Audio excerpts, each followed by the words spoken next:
hours.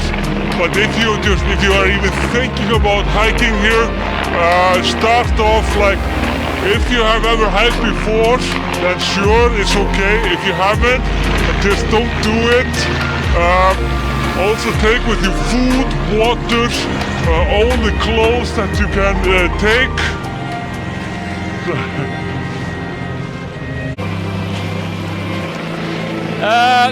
So there are a lot of people here that hiked here. It takes hours to hike here.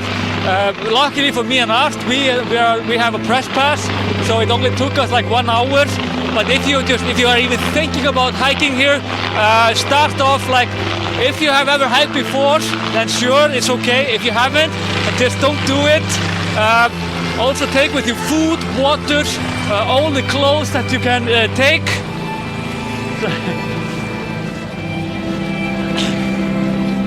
And just be careful about how you step, how you walk, because this is not an easy route.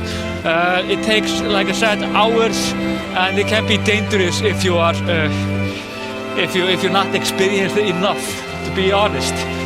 Also, the weather here is actually fine, but when you're on the mountains, the weather is like very windy, very wet, and just it beats you down very slowly.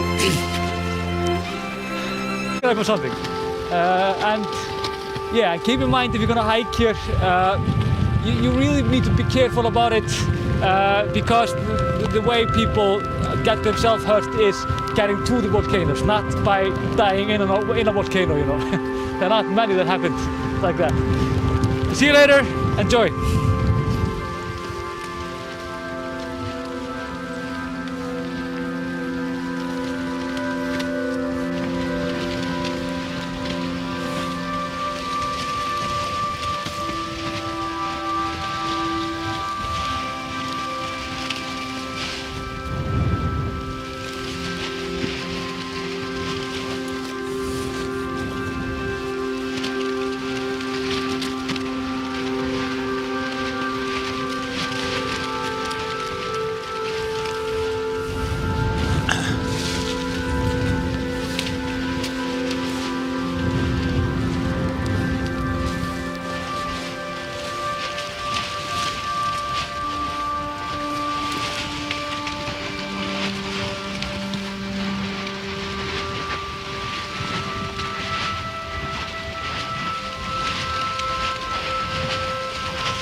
Today marks 1 year since one of Hawaii's largest and most destructive volcanic eruptions. Kilauea spewed billions of yards of lava in the months that followed.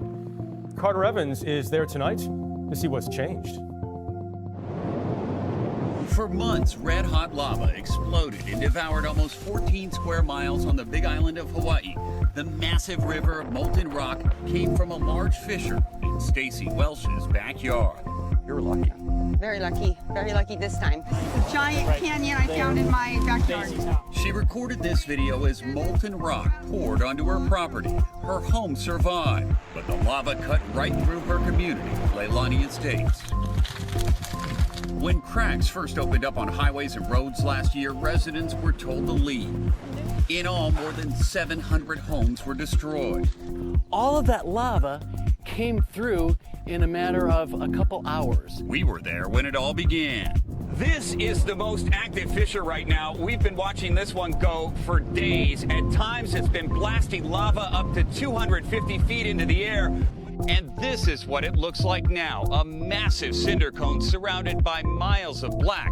Scientists say the volcano produced more than 1 billion cubic yards of lava. That's enough to fill up more than 320,000 Olympic-sized swimming pools. The lava hit the ocean with explosive force, and it expanded the coastline, adding nearly 900 acres of new land. At Kilauea's summit, the crater tripled in size, and geologists like Janet Babb are still poring over all the data. You think we'll see lava again? Without a doubt, Kilauea volcano will erupt again. We just don't know when or where. How is that living here under that threat now? It's beautiful, it's sad. Everyone behind me is gone all the way to the ocean. Come on. Mixed emotions as residents here decide if they'll continue to live on the slopes of an active volcano. Carter Evans, CBS News, Pahoa, Hawaii. The surface of the Earth, the crust, is comprised of a number of tectonic plates, which are constantly moving slowly at about the rate your fingernails grow. Most volcanic activity occurs at the places where these plates meet, the plate boundaries. The large layer of rock beneath the Earth's crust is called the mantle. This is mostly solid, but in certain places it can melt to become magma. This causes volcanic activity. At mid-ocean ridges, tectonic plates move apart. This creates space for the mantle rock below to rise. As it moves upwards, the pressure on the rock decreases, allowing it to melt. When the magma reaches the surface, the ocean water causes it to cool, creating giant pillow-like formations of a rock called basalt. These rocks make up most of the sea floor. At subduction plate boundaries, a thin oceanic plate slides under a thicker continental plate. The oceanic plate is saturated with water, which it drags down into the Earth. At around 60 miles deep, the water trapped inside is released, which reduces the melting point of the surrounding rock, allowing it to melt. This melted rock cools as it rises. Different minerals cool at different rates, and one of the last to cool is silica. The magma which eventually reaches the surface is silica-rich, which makes it thick and gloopy. Because the magma is so thick, the gases released on melting get trapped in large bubbles. When one of these reaches the surface, it bursts. This is what causes an explosive volcanic eruption.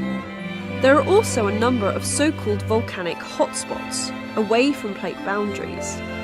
Here, mantle rock is melted by a plume of heat originating from deep in the Earth. The Hawaiian Islands were formed over one such hotspot, and still contain the world's most active volcano, Kilauea.